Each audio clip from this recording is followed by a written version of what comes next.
will start to feature quick charge options and dedicated overnight charging stalls for electric trucks when they inevitably start going over the road and operating outside of closed loop networks like they are in California right now. Because to my knowledge, only Pepsi, Frito-Lay in California, maybe a select few contractors in California, are operating the Tesla electric semi-truck out, just in general, whether it's in a closed loop system like Pepsi, Frito-Lay, or actually, operating in a quasi,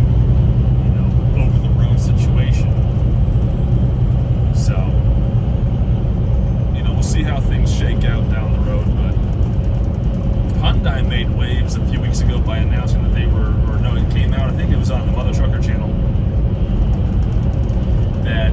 Hyundai was secretly testing, not so secretly now, but they were testing a hydrogen cab over with Amazon. Now, hydrogen-based trucks, that could really be the most interesting change and potentially be the most viable replacement for diesel when it comes to over-the-road trucking. Assuming they can get the fuel cells figured out, assuming they can figure out, an easy way for Joe Schmo trucker like me to rock up to a fuel stop, hook up the hydrogen fuel system and put in the appropriate amount of hydrogen so don't blow the tanks, overcharge or undercharge the system, and then be able to keep operating. I think hydrogen is going to end up being the next big change for trucking, because at this point we're looking at just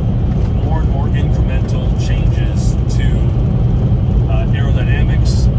and maybe some engine upgrades here and there, but to my knowledge right now, the diesel motor as we know it, we have hit a plateau between power and efficiency. And also with the DPF system, there's a limit there to how much efficiency you're going to get, because it's just all these things play together, and with good aerodynamics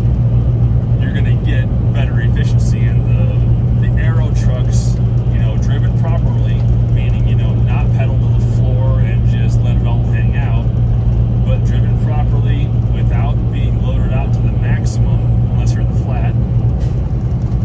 they're getting 8-9 miles to the gallon. Like, I will get over 7.5 to 8 miles a gallon when I'm running light and I'm on the flat ground. When I gotta go into the mountains, or it's cold, or I gotta run hard, like 70 plus, then my economy just takes a dive. It's just the way it is. Now, if I was running 65 instead of 70, or even 63 instead of 70, I probably would be getting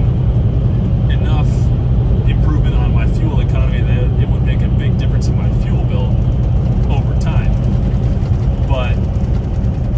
I basically optimize myself to run 70 miles an hour. I don't run faster than that unless I really absolutely have to. And overall, my truck seems to respond pretty well at 70 in terms of the economy I get, which, when I actually run the numbers, it's usually 6.5 to 7 miles to the gallon actual